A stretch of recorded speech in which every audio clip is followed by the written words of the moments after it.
Hola, bienvenidos. Hay un tema muy importante que usted debe conocer, seguramente ya lo ha leído en la prensa, ha escuchado algunos reportes.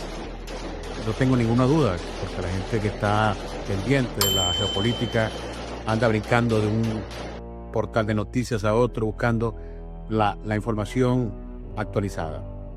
Tenemos el día de hoy un abordaje desde el punto de vista de una persona que vivió en Siria. Siria, hay que decirlo, recordarlo, está viviendo un momento realmente preocupante. El grupo HTS asaltó, tomó por asalto a la ciudad de Alepo. Parte de Alepo está ocupada por este grupo. Y bueno, han surgido noticias, hay una narrativa en favor de HTS, ya lo vamos a revisar, vamos a analizar un poco exactamente de qué se trata esa narrativa.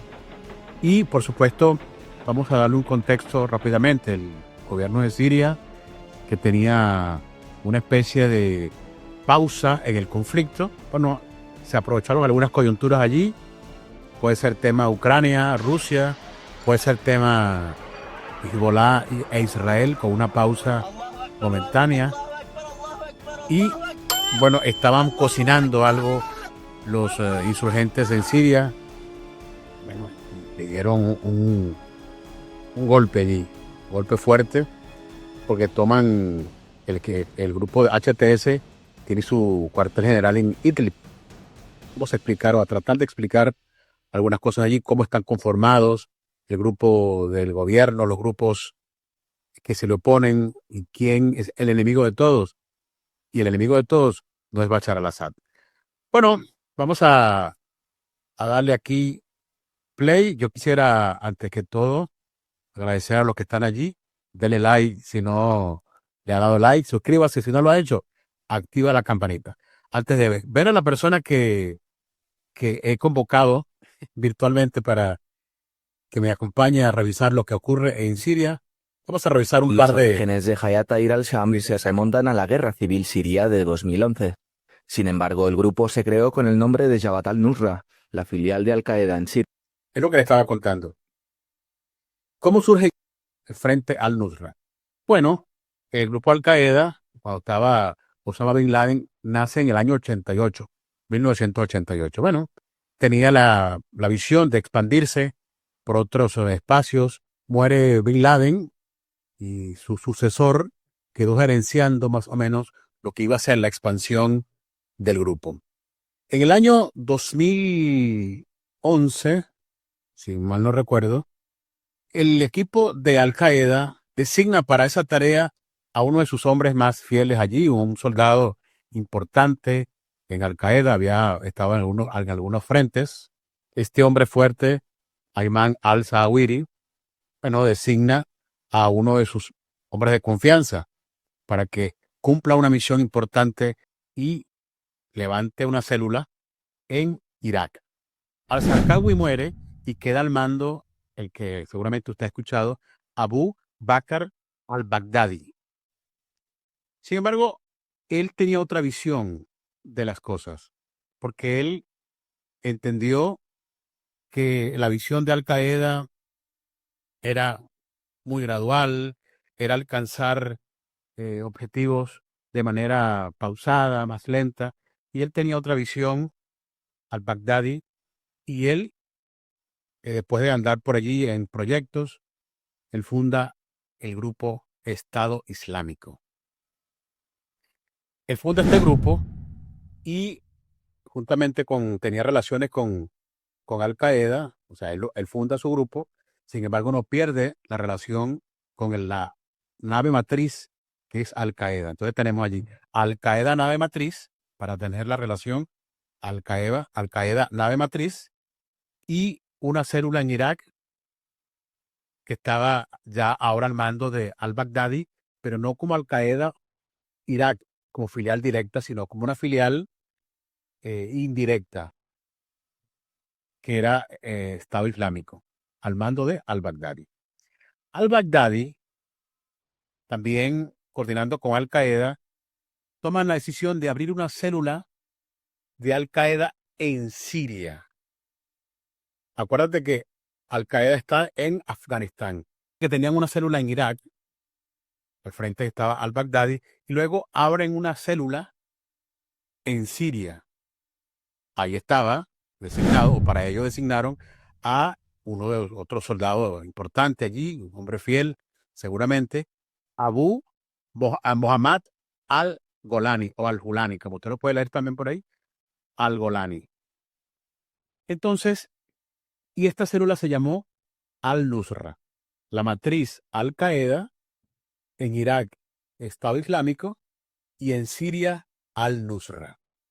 Al-Baghdadi cambió el nombre, he dicho, de Al-Qaeda Irak a Estado Islámico, ahí en Irak. Bueno, él que había comandado al Golani, él le propone un día, y que incluso lo hizo público, me parece que lo dijo hasta por televisión.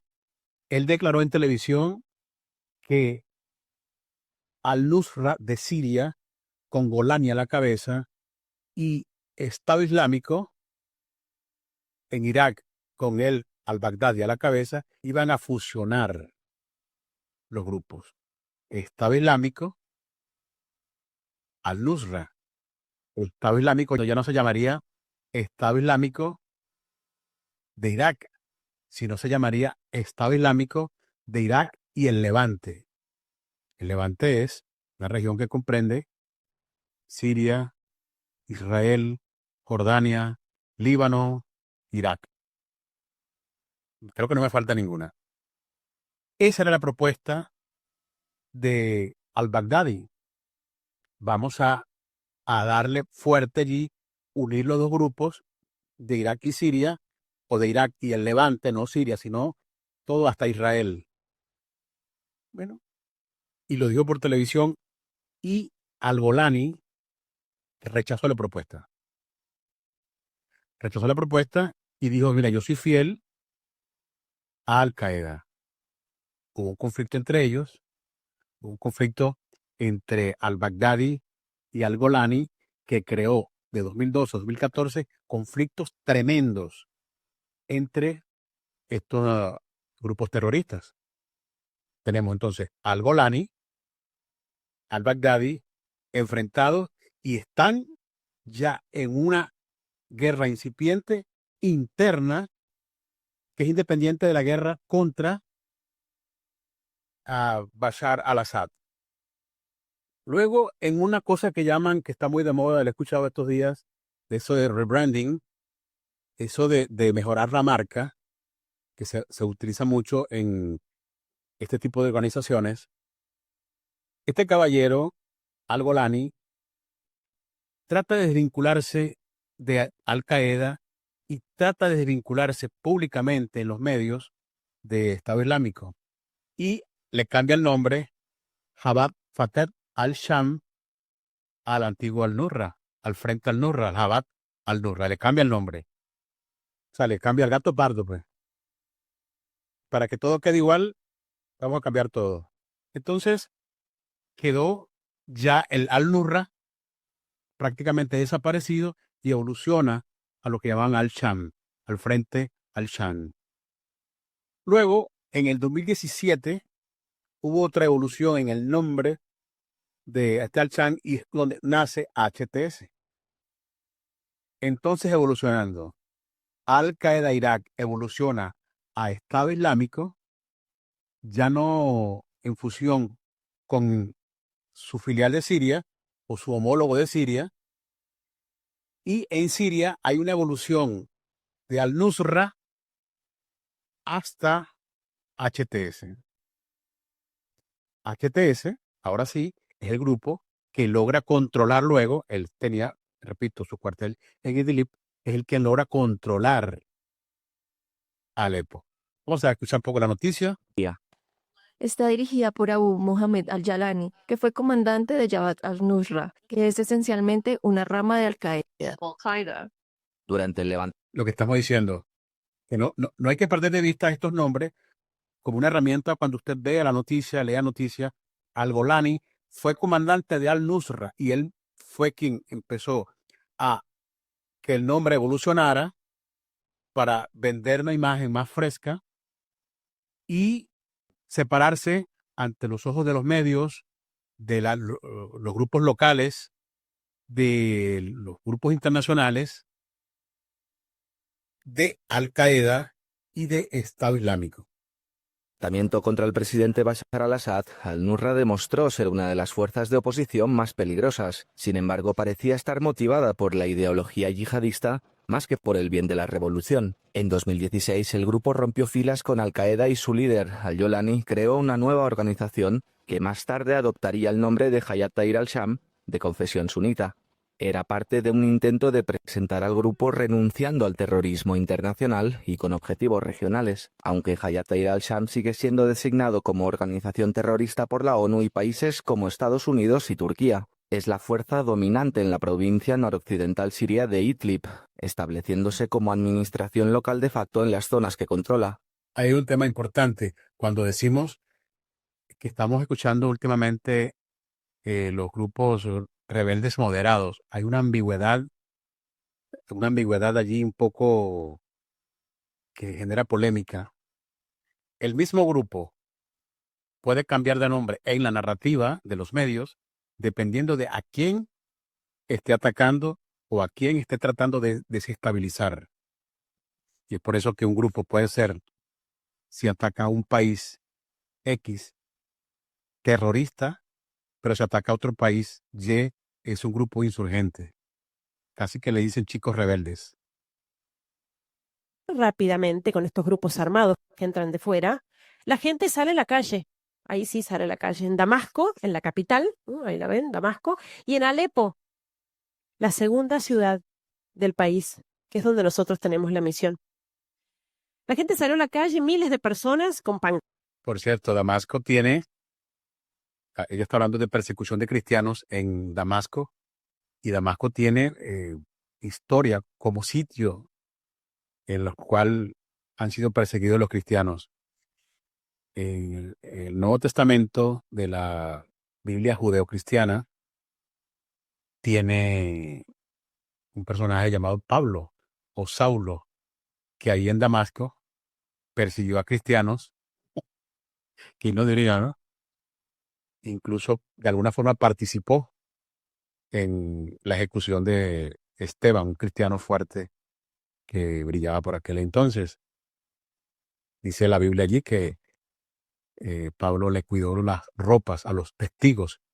Testigos eran los primeros que lanzaban las piedras. Cartas con carteles, banderas, para apoyar a su presidente,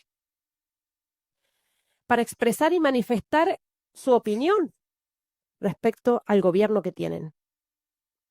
Y no porque Bashar al-Assad sea, no sé, la mejor forma de gobierno o un santo varón, probablemente no lo sea. Lo que pasa es que ellos preferían seguir como estaban a caer en manos del fundamentalismo islámico. Porque Hay un tema,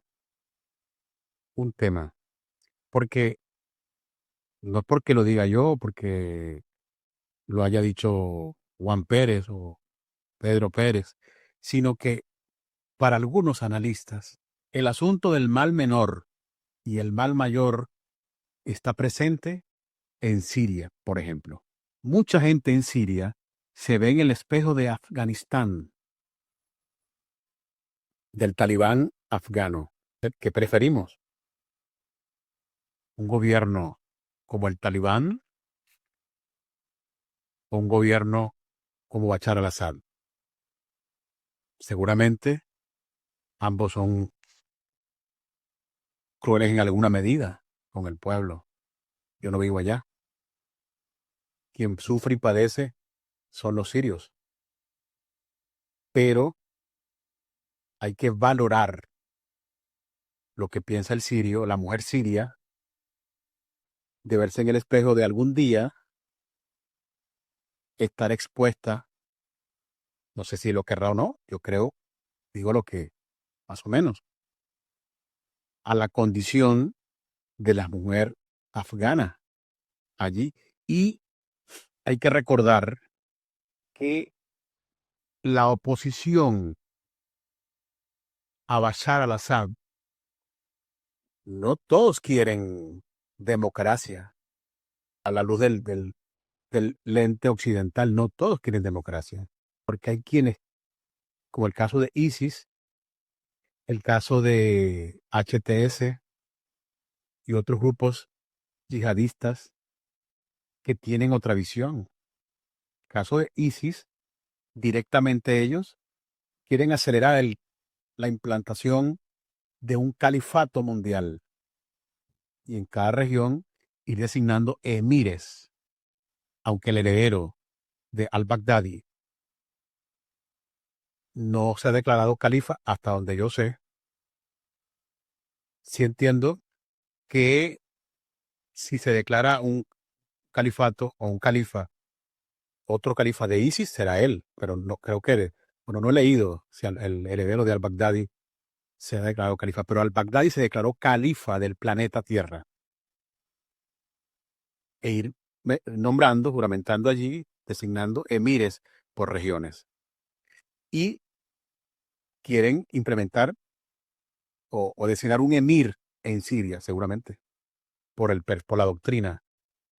Igualmente HTS, de una manera más gradual. Igualmente Al-Qaeda. Al-Qaeda tiene otro criterio de crecimiento y de la consecución del califato, pero la democracia así como que vamos para el parque y no es así. Ahí sí hay grupos moderados, pero hay que verlo entre tanta cosa, entre tantos argumentos, tantos criterios, tanto debate, tanto plomo. ¿Quiénes son los que realmente quieren una democracia a lo oriental? Porque ese es otro asunto. Una democracia tribal puede ser, por ejemplo. Escuchar. El resultado de esta guerra no iba a ser la democracia. Ellos ya lo veían. Esas mismas imágenes que nosotros veíamos, la escena que veíamos por la ventana pasar por el obispado donde estamos, veíamos pasar esta gente por la ventana cantando, esas mismas imágenes eran tomadas por cadenas internacionales muy importantes de información y comentadas de esta manera. Continúan las manifestaciones pacíficas del pueblo sirio que sale a la calle para pedirle a su presidente que se vaya. Era ridículo. Claro, ¿quién entiende árabe para saber que estaban apoyando, en realidad, a su presidente? Y por eso uno de los grandes dolores de este pueblo es esta gran mentira que se montó alrededor de esta historia, ¿no? Es el abandono de Occidente. El Papa lo llama el silencio cómplice de Occidente. Las veces que intentaron manifestar. El silencio cómplice. Hay un documento, no recuerdo, una organización que ellos hacen un trabajo anual que investiga y precisa la cifra de cristianos perseguidos en Siria y en otros países. Se me va el nombre ahora mismo, pero es una organización que lleva ese control. Y cuando digo cristianos, ellos se dedican a investigar cristianos, maronitas, evangélicos, griegos, ortodoxos, romanos, católicos, apostólicos romanos, de todo. Ellos van llevando ese control.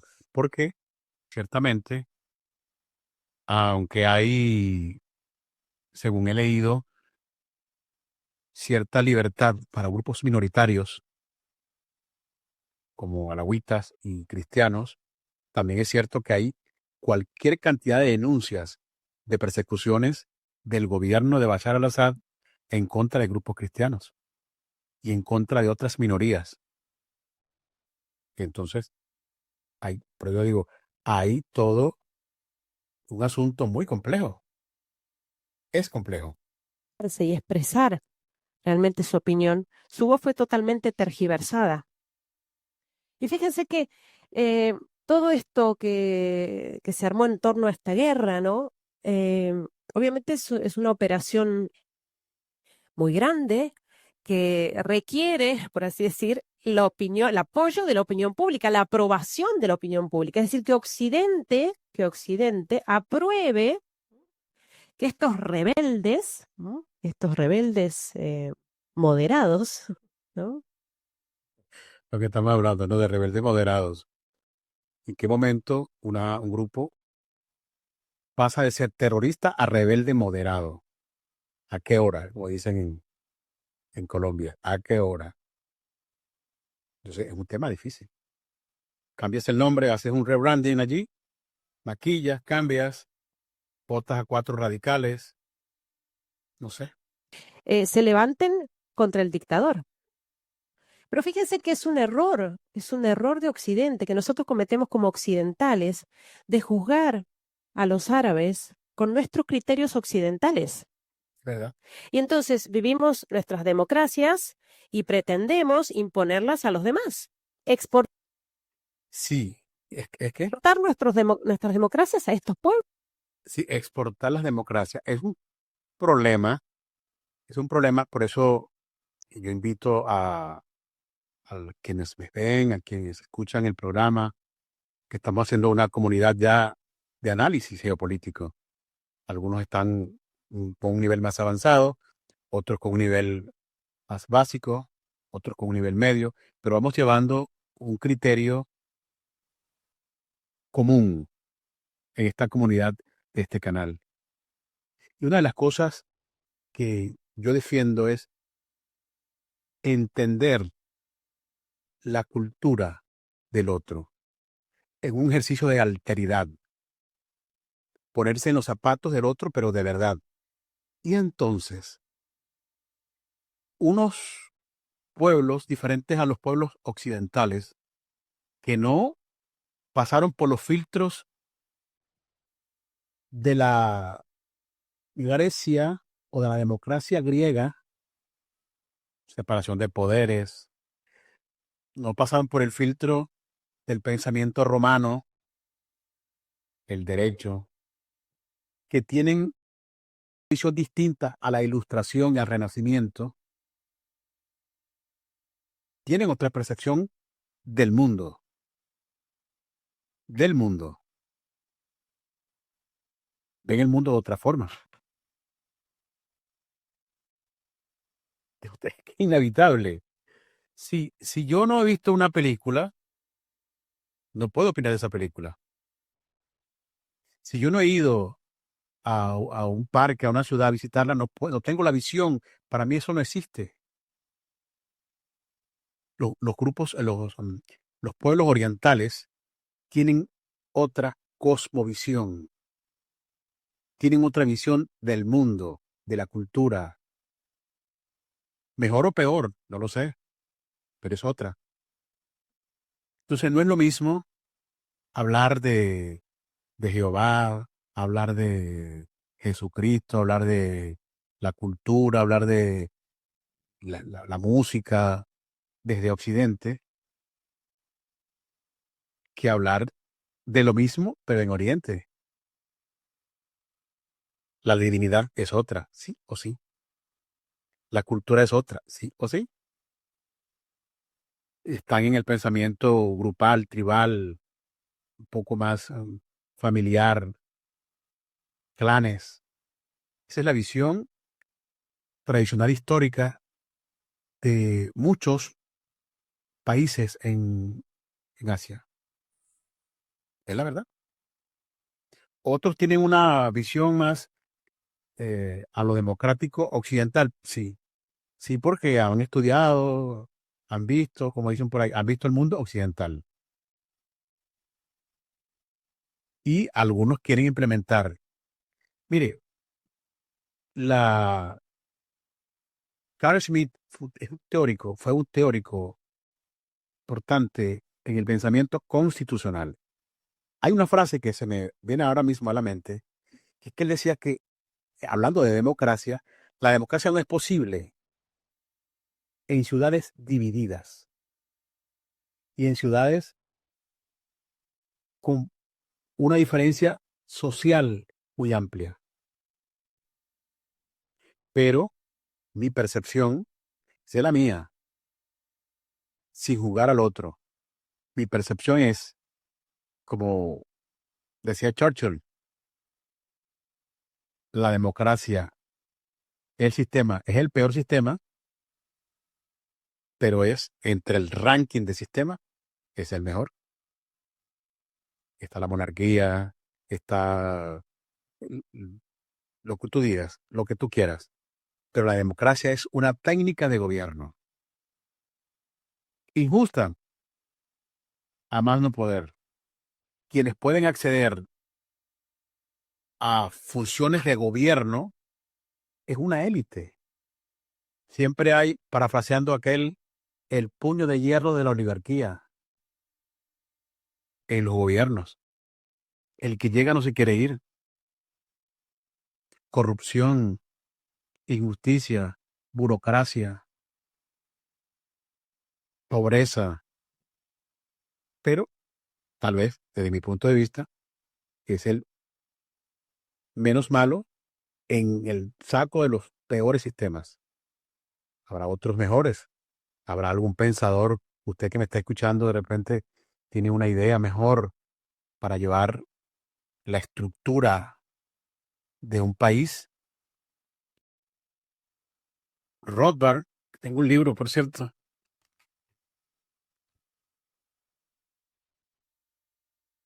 La anatomía del Estado. Dice, el Estado es un aparato que no sirve. Y lo dice Rothbard.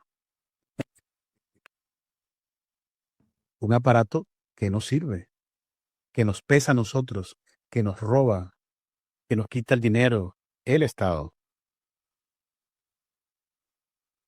Entonces, por ahí vamos. Cuando en realidad ellos llevan decenas de años viviendo de esta manera, han vivido bien y se los aseguro. En Alepo, el nivel de vida que había, la gente no era que estaba envidiando las democracias o pseudodemocracias occidentales. Para nada.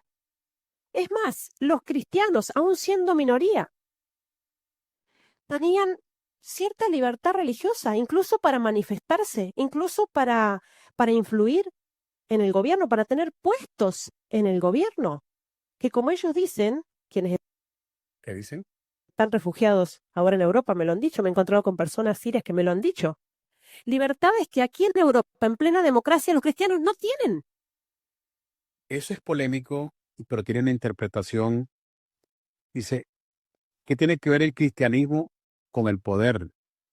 Si el cristianismo es fe, el cristianismo es amor, según la doctrina de los cristianos. Hay algunos que no tienen nada de eso, pero en la doctrina está el amor, la hermandad, la paz, la justicia. ¿Qué tiene que ver eso con el poder? Es que algunas veces el cristianismo como bloque tiene que hacerse una fuerza política para sobrevivir, para defender sus escuelas, para defender sus templos, sus centros de reunión, sus comedores, para defender derechos grupales e individuales, porque le pasan por encima. Le pasan por encima, entonces tienen que organizarse socialmente. Entonces, es una organización social de cristianos, no una organización cristiana. Creo que hay una diferencia allí. No sé si ustedes la piensan como yo, pero yo pienso que es algo muy pragmático para sobrevivir, para defenderse, para estar allí en la selva de concreto. Se organizan de esa forma. Por eso, pero utilizar la fe, como hacen algunos, para llegar al poder, sí es un error de todas. Lo hagas desde la religión que lo hagas. Tú puedes ser una persona cristiana que busca el poder, no buscar el poder desde el cristianismo. Al escuchar las noticias y no ser tan simplistas, ¿no? Como que la democracia viene del cielo y la dictadura del infierno y no hay matices. Hay matiz. Esta gente tiene otra mentalidad, otra cultura, han vivido siempre así y les ha funcionado. ¿Qué derecho tenemos a atropellar su soberanía? Entonces, por eso los obispos, no últimamente de los obispos de Siria, que dijo, basta de vender armas a la oposición moderada, porque la oposición moderada no existe en Siria. Bueno, Había grupos opositores al régimen, minoritarios. sí, digo, el rebranding. 10 personas que son, vamos a ver, 50 personas que tienen una célula denominada terrorista por las potencias. Terrorista. Son 50 personas. Votan a 9 y quedan 41 y le cambian el nombre. Ahora son moderados. Y ya han matado a miles o a cientos o a decenas. Entonces, hay un debate que dar allí en eso. Y repito, cambian el nombre y ahora son potenciales receptores de financiamiento para derrocar al gobernador que le afecta a la potencia, que le incomoda a la potencia. Llámese como se llame. Que quedaron diluidos entre estos grupos fundamentalistas. No hay oposición moderada, a no ser que se quiera llamar moderado descuartizar a un cristiano. Si eso es moderado, sí, hay oposición moderada. Diferencias que uno podía notar allí era cómo en Siria se vivía otro ambiente, ¿no? La tranquilidad y la paz que se vivía en Siria. La tranquilidad y la paz. Algunas veces yo creo que el mundo moderno nos lleva por un derrotero que es confuso. Estuve en Soria, yo vivía en Soria, España, una ciudad muy bonita, hermosa. Madrid es bonita, hermosa. Pero la diferencia entre Soria y Madrid es eso lo que ella dice, paz. El soriano que viene a Madrid, cuando ve a la gente caminando rápido, ¿qué pasa? Porque en Soria se camina lento, la gente va por tranquilo, no hay ese ritmo acelerado que de repente lo puede haber en Nueva York, en Madrid, o sea, en otras ciudades, Los Ángeles, no lo sé. Pero la paz vale más que un McDonald's. No sé qué dicen ustedes, pero yo creo que entre tener paz, libertad y tener franquicias transnacionales, prefiero lo primero. No estoy diciendo con esto que Siria, en el tiempo que ella dice, no tenía problemas. Sí lo tenía. Ella está dando su testimonio.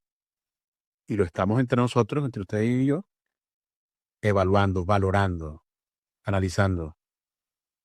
Porque además hay que decirlo, por la calle del medio, que aunque ella estaba en contacto directo con los más pobres, no tengo ninguna duda, porque además ese es su trabajo como misionera. También es cierto que ella tenía beneficios, sin duda, que no tenían los más pobres. Porque tú puedes comer con ellos un rato y estar con ellos, pero al final del día o al fin de semana o qué sé yo, tú te vas para tu monasterio y estás en tu propio ambiente eclesiástico, la iglesia, el templo, tu espacio de reunión, tu casa pastoral, apostólica, monacal, el monasterio, lo que tú quieras.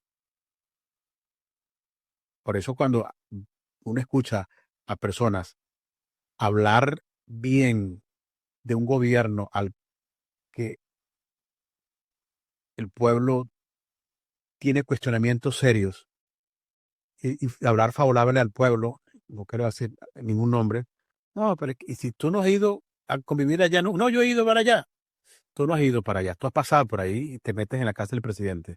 Ahí no hay riesgo. Complicado vivir en un país con $5 al mes o llevar el teléfono de un punto A a un punto B sabiendo que en cualquier momento te lo van a quitar con una pistola o que te van a meter un balazo en una pierna para quitarte los zapatos. Entonces, ahí, pues yo digo eso, que ella es una testigo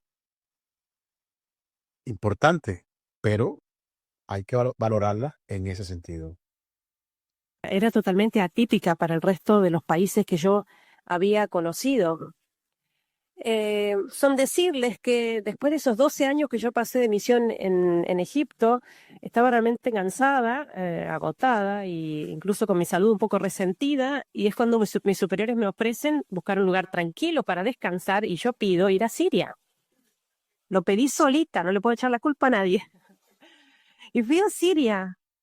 Yo conocí en su momento, porque le he seguido la historia, ella estuvo en Belén, Belén de Palestina, y luego estuvo en Egipto, creo que del 98 por ahí hasta el 2011, 92, 98, 99 al 2011.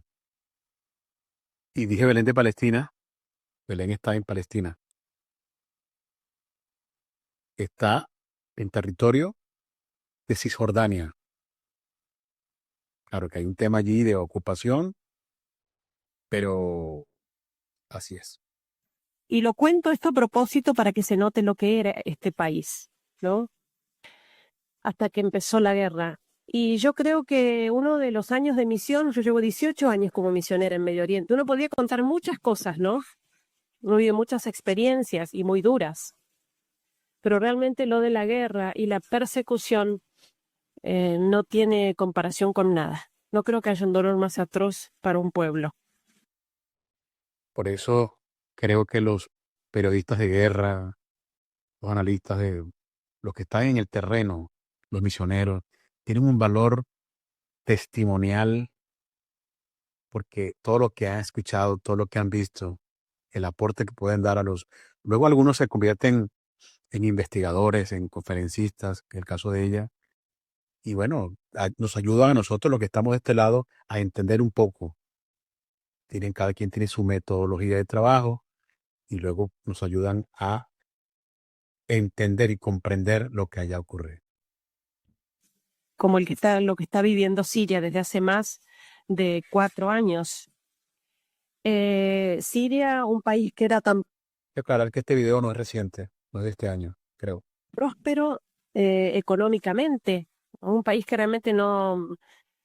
la gente vivía muy bien y lo último que se esperaba era una guerra, y aun cuando ya veíamos lo que venía pasando en el mundo árabe con la mal llamada primavera árabe, ¿no? En Siria esto de ninguna manera se esperaba.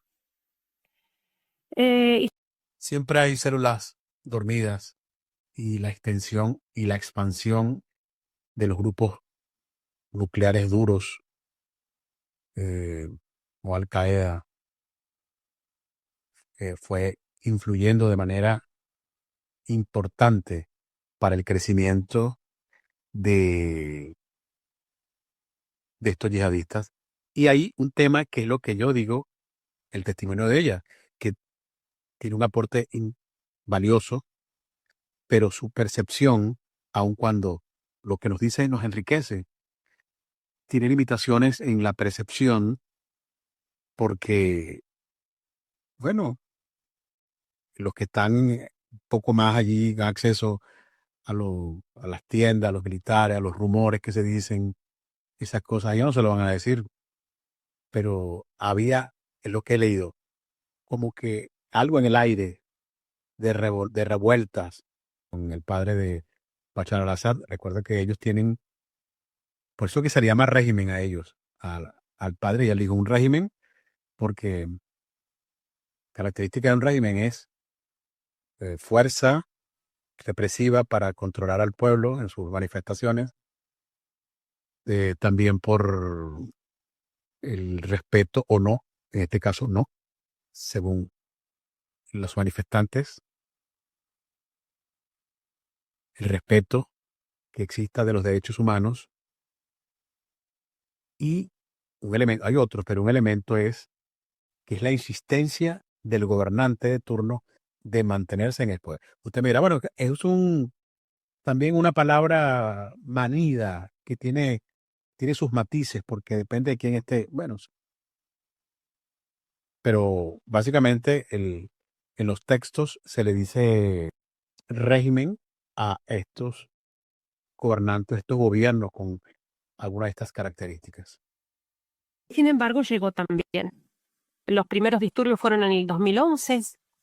Yo llevaba poquitos meses ahí de descanso en Siria, cuando empiezan los primeros disturbios, que fueron en el sur del país, ¿no? Fueron estos levantamientos que, aun cuando eran difundidos por la prensa como manifestaciones pacíficas del pueblo sirio, buscando democracia, ¿no? Que eso es lo que se vendió, lo que se vende Occidente con esta primavera árabe, como se la llama. Sin embargo, esto no coincidía con la realidad que veíamos y que constatábamos día a día en estas manifestaciones, que ya eran actos terroristas y ya Ahí, ahí, que es lo que se ve por la televisión. En Venezuela ocurrió el 1 de diciembre, luego hablaré de eso en su contexto nacional de Venezuela, lo que llaman las marchas performativas. La televisión vende mucho eso. Una marcha performativa es, por ejemplo, eso que hicieron el 1 de diciembre, pintarse la cara, acostarse en el suelo en contra del gobierno, que es algo simbólico, pero que no hace nada al gobierno. En el mundo occidental de clases medias y medias altas, estas marchas performativas tienen un sentido porque los medios le dan la vuelta e impresionan. Pueden tumbar un gobierno, seguramente. En América Latina, las marchas performativas es un sinsentido. En las clases altas, por ejemplo, de Venezuela, pintarse la cara, eso no tumba al gobierno o no ejerce una presión sobre un alcalde. Pero lo que hacen en los barrios, que es trancar la calle, sí, manifestaciones allí. Y en Oriente Medio, que es el punto que quería comentar, no es marcha performativa, no es simbólica, no es trancar la calle. Ya las manifestaciones de oposición es matar al otro. Entonces lo someten a situaciones, a contextos denigrantes, a mujeres. Y a eso creo que es lo que ella se refiere. eran persecución abierta a los cristianos. De hecho, desde los primeros disturbios había extranjeros, árabes extranjeros, provocando estos disturbios, uniéndose, ¿no? Alimentando a estos grupos opositores al régimen, que eran grupos minoritarios, ¿no? Y ya con persecución abierta a los cristianos, como digo, ¿no? Y eran noticias de todos los días, cristianos descuartizados en bolsas de basura, en el contenedor, en la calle, con un cartel "no tocar", es cristiano. Con nuestras estudiantes, tenemos una pensión para estudiantes universitarias que contaban que en la universidad ya habían ahogado en el lavabo del baño a varias estudiantes por ser cristianas, ¿no? Eso no se vive por ejemplo, en América Latina, que yo sepa, nadie es perseguido por ser cristiano. Más bien el cristiano anda de casa en casa en los barrios llevando un mensaje para invitar a los ciudadanos de los pueblos, a los habitantes de esas comunidades a las iglesias. Y son insistentes y gritan y se paran en las plazas, arman tarimas y no pasa nada. Aquí en Europa, pues que yo sepa, hasta un punto, no, no, no creo. En la realidad del Medio Oriente es totalmente diferente. Así comenzó esto en Siria. Cuando se producen estos primeros disturbios, la gente realmente se asusta y intenta manifestarse y sale a la calle, tanto en Damasco como en Alepo. Damasco, la capital del país, Alepo, la segunda ciudad, pero prácticamente más importante que la capital por su movimiento económico. Sale la gente, de miles de personas Está destruida actualmente Alepo con todo lo que ha ocurrido. Es una ciudad comercial, pero muy destruida. a la calle para mostrar su apoyo al presidente. ¿Quién va a invertir en Alepo hoy día? No creo. Fíjense, una cosa extraña y difícil de entender, ¿no? Porque ellos viven bajo dictadura. Pero sin embargo, son años viviendo así, es el modo de gobierno que les ha funcionado y quizás a nuestro modo occidental es difícil de entender e incluso nos equivocamos al juzgarlos con Lo que hemos hablado es difícil entender, muy difícil, la otra mentalidad, total. nuestros criterios occidentales y pensar que la democracia puede funcionar para todo el mundo, ¿no? Estos pueblos se han manejado así, hasta el momento estaban muy bien y ciertamente no es que estaban añorando, ¿no? Los sirios, por ejemplo, en Alepo, ¿no? Envidiando las democracias o pseudo-democracias occidentales. Para nada, vivían realmente muy bien. Y en ese sentido, por eso se manifestaron, para mostrar que ellos preferían seguir como estaban antes de terminar en manos del fundamentalismo islámico, que ya lo... ¿Qué es lo que estamos hablando? El espejo de Afganistán. Hay países un poco de Medio Oriente, un poco más, pues más liberales, más occidentales, y un avance, porque yo no soy quien para cuestionar la visión religiosa, política de alguien. Yo lo que cuestiono es la crueldad que yo no justifico, ni que me la explique como me la explique. No la justifico. Entonces, llevar, solamente pensar un mundo tan complicado de guerras, de cercenar derechos humanos, libertades de las mujeres, es complicado. Es muy complicado. Y ahí es muy complicado. Y eso es tal vez lo que veían los sirios.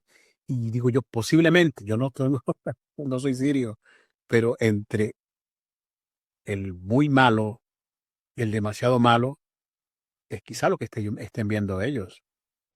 veían venir. Es decir, para ellos es como elegir el mal menor. Cuando se producen estas manifestaciones, las caravanas de gente, de miles de personas en la calle, lo que veíamos por las ventanas del obispado donde estamos, donde vivimos, lo veíamos también por televisión. Y las mismas imágenes eran comentadas de esta manera. Continúan las manifestaciones pacíficas del pueblo sirio, que sale a la calle pidiéndole a su presidente que se vaya. Es decir, lo contrario de lo que estaban intentando expresar. Y ciertamente es uno de los grandes dolores de este pueblo, ¿no? ¿Y no será que en lugar de manifestar un apoyo a Bashar al-Assad, era manifestarse en contra de lo que pudiera representar algo como lo que estamos hablando? Y Bashar al-Assad estando allí como una balsa de salvación. Entonces no es un apoyo a un presidente que te amo, que te quiero, que bueno lo hace, sino no te vayas. No sé, escríbame usted, dígame usted qué opina. No sé. Un gran sufrimiento a la par de la guerra y la persecución que están viviendo es esa gran mentira montada alrededor de esta guerra, ¿no? Es el abandono de Occidente, es el silencio cómplice de Occidente, como lo llama el Papa Francisco. Porque en realidad esta guerra en Siria tiene poco y nada de guerra civil y en realidad fue algo armado y programado desde afuera con fines económicos, incluso hasta manipulando a estos grupos fundamentalistas, ¿no? Que aun cuando buscan acabar con los infieles, es decir, con los cristianos, ¿no? Y derribar el gobierno, en definitiva, en el fondo, lo que se persiguen son fines económicos y nadie en realidad está pensando en el pueblo. Cuando los disturbios se van multiplicando en los pueblos, en las ciudades, vemos que se van acercando a la ciudad de Alepo. Alepo, una ciudad de 5 millones de habitantes, muy próspera, una ciudad muy pintoresca y famosa además en el mundo árabe, una ciudad milenaria, pero famosa en el mundo árabe por sus grandes fiestas, eventos sociales, sus grandes comidas, ¿no? Una ciudad muy occidentalizada, una ciudad muy bonita que de un día para el otro, con la llegada de los terroristas y de los grupos armados a la periferia de la ciudad, queda en este estado. ¿no? Sobre todo en los barrios tomados por ellos. Cuando empieza ya propiamente esta guerra en Siria, nuestros superiores nos preguntan si queremos seguir allí. Nosotros no Ay, estamos obligados como misioneros a permanecer en un lugar así de riesgo. Si queríamos permanecer, teníamos que prestar nuestras razones y tener el apoyo de nuestras familias. Cada uno de nosotros lo pensó, tanto los hermanos como los padres. una decisión muy dura. Viene la guerra y te preguntan, ¿te quieres quedar trabajando aquí o te vas? ¿Usted qué dice? Cada quien tendrá una decisión diferente, una opinión diferente. Y queríamos quedarnos.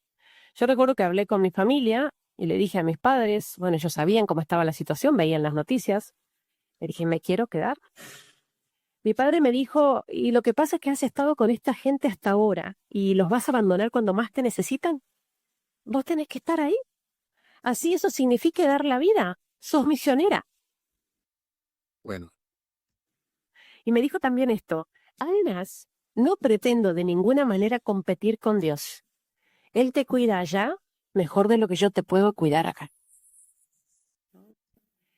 argumento de base cristiana. Para nosotros ciertamente el apoyo de la familia y el apoyo de nuestra congregación es importantísimo, ¿no? Y el apoyo que nos damos mutuamente con los demás misioneros y misioneras, porque hay muchas otras congregaciones trabajando en Alepo y en general en Siria. Con la llegada de los grupos armados, Y ahora que recuerdo, hubo un religioso francés que, bueno, fue asesinado creo que por ISIS,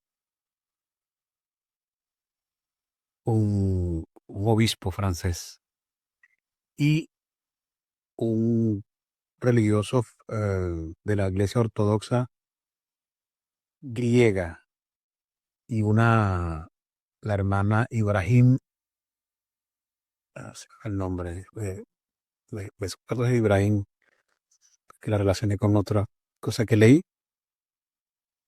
Ellos fueron, ellas de la iglesia ortodoxa siria y el otro de la iglesia ortodoxa rusa, griega. En el año 2013 por ahí fueron secuestrados y más nunca se supo de ellos. a la ciudad, se produjo lo que fue el bloqueo de la ciudad. ¿Mm? Estos grupos fundamentalistas tomaron todas las rutas de acceso a la ciudad de Alepo, todo ese rosado que se ve alrededor de la ciudad, esa franja, fue el sitio que hicieron a la ciudad de Alepo. Aquí está nuestro barrio, Hay Shahba. Los terroristas bloquearon la ciudad completamente. Y aun cuando el Ejército Nacional intentaba retomar las rutas de acceso, retomar el control, no lo logró hasta pasado un año. Fue prácticamente 1 año y medio que la ciudad de Alepo estuvo bloqueada. Es decir, nadie salía, nadie entraba. Ahí está entonces lo que digo. Si tú me estás diciendo por los medios de comunicación, tú me estás vendiendo de que quien está en contra de un gobierno, un régimen de fuerza dictatorial, es un grupo moderado y este grupo bloquea la ciudad, nadie sale, nadie entra, perjudica a los habitantes, son rehenes allí y además les conviene a los grupos terroristas tener rehenes porque de esa forma tienen escudos humanos. Si no tuviesen rehenes, si no tuviesen civiles allí en cautiverio, presos, con un misil los vuelan.